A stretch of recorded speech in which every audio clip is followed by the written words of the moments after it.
Hafa and welcome to a special preview of the annual KUAM CareForce Honors Award Show. Earlier this week, we presented awards to our 4 recipients. Receiving the Think Green Award was Tom Renfro from iBike.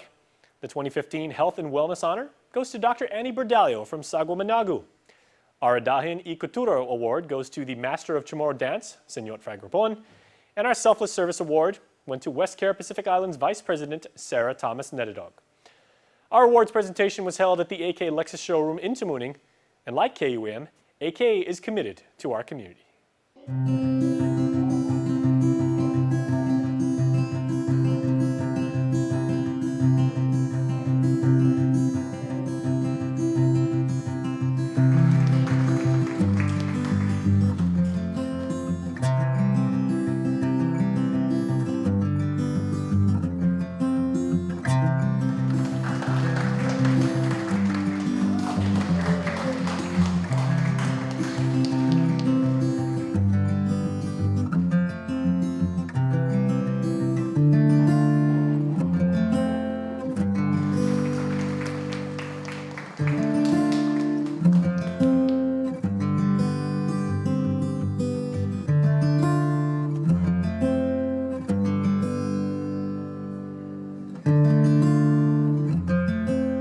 It's interesting tonight, ladies and gentlemen, and my friends, because we have people that do distinctly different things in our island community.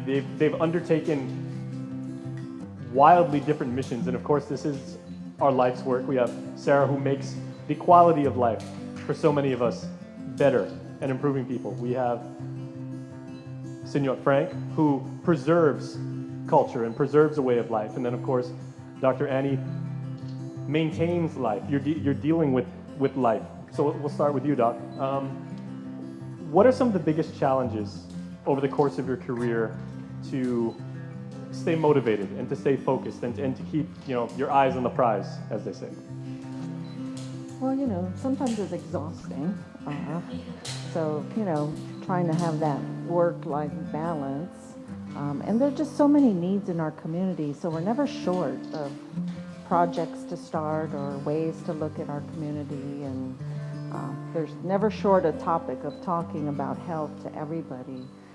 So the challenge is trying to find the balance between being able to help the community in that sense, but at the same time the longevity of being able to work for 30 or 40 years and not burning out, so that you close. So I think, again, Sarah's been doing it a little bit longer, so, and again, just keeping going is really, our mission. Very well said. Thank you. All right, Sarah, if I may, I've interviewed you many, many times, and it's my pleasure again to do so.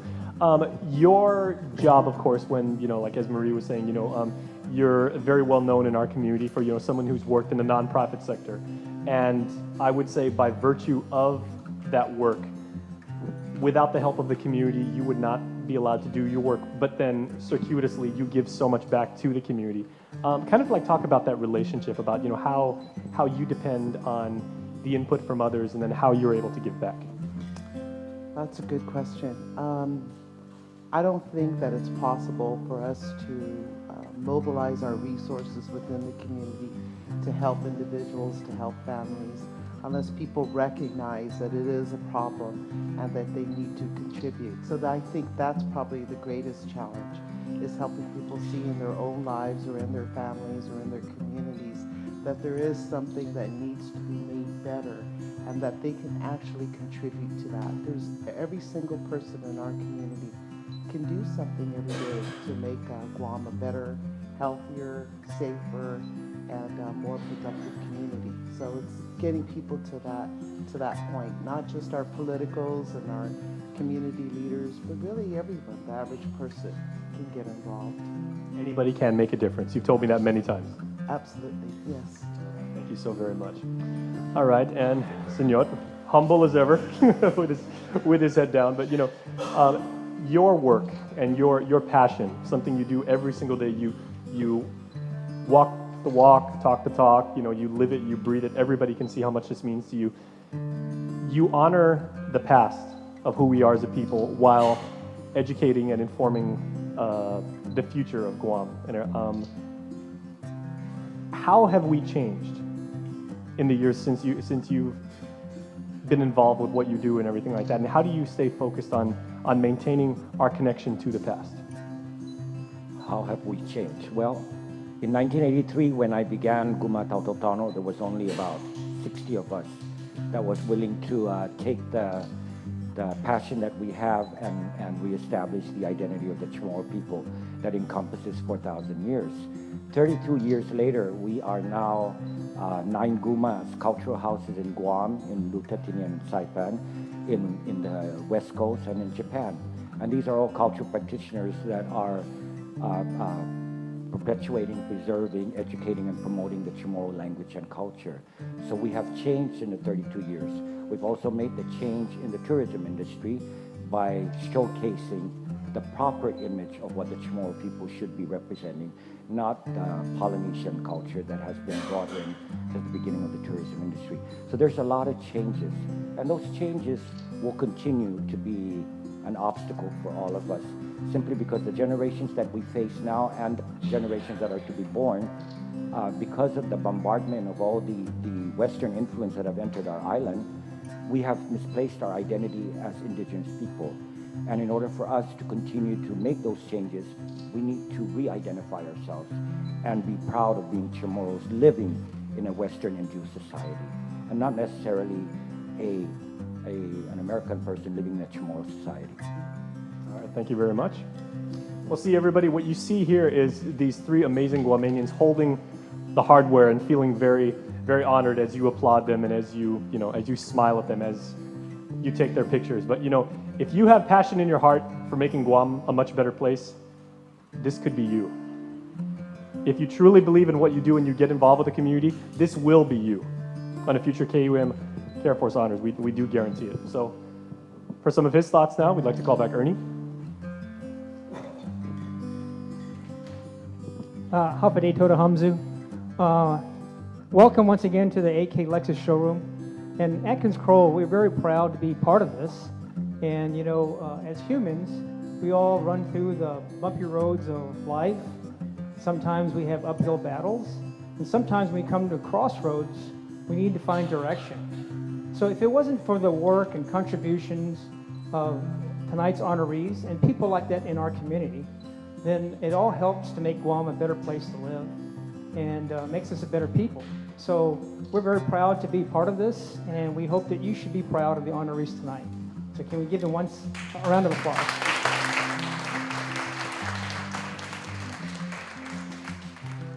Our Think Green honoree, Tom Renfro, was not with us the night of the awards presentation, but we presented him his Think Green Award here at the KUM studios in Harbin. Thank you very much. This is a great award. I'm very honored to get this, and I just hope that with KUAM's help and everybody's help, we can get cycling more safe on Guam, and everybody will hopefully get out and get healthier and help the environment. Now, obviously, the cycling community is very appreciative of you, and hopefully, like you said, this will be the beginning of many things to come. Where do you think this could go as far as, opening up other means of people being able to, not just cyclists, but maybe runners, walkers, and things like that, for a community that wants to get out, wants to be part of the island lifestyle, the breeze, like the wonderful environment we have, to actually use the surroundings that we currently have? Yeah. Well, cycling is a really good way for the government, if they can get on board, to really help out the quality of life. With $1 spent in cycling, you actually help out 5 different parts of the community. You help out the environment, you help out the health, you help the traffic, you help poor people get around, and can't remember actually the last one, but anyway, you do help. It has a big bang for the dollar. Hopefully this will get the government to get on board and to actually start spending some money on cycling. Right now, there is no money being spent. What we've done on iBike, we've done completely with volunteers. So it is not just me, it's a whole lot of people, and hopefully we can get more things going, and I really appreciate KUAM's support on all this. Well, very well deserved, as I said. You know, awareness is a big win for you and your efforts because the sharrows, you know, those markings on the streets, everybody recognizes them, so everybody knows. Okay. Final question, Tom. In one sentence, if you can give me an answer, in your opinion, how can future generations and other Guamanians, what can they do to make Guam the very best it can be? Well, I just think if you can pick your battles well, and one sentence, sorry. I would say just be able to pick an activity or something that you really believe in and really give it your best. And if you can do that, then I think you would be surprised on how much you can do. All right, Tom. Well, this is a very coveted award, and we're pleased and honored to present to someone so deserving and so passionate about your cause. Well, thank you very much, and believe me, it wasn't just me. Make sure to join us tomorrow night on Thanksgiving for the full KUAM CareForce Honors show. And once again, congratulations to all of this year's honorees. Now stay tuned because coming up after the break is The Buzz with Jess Lujan.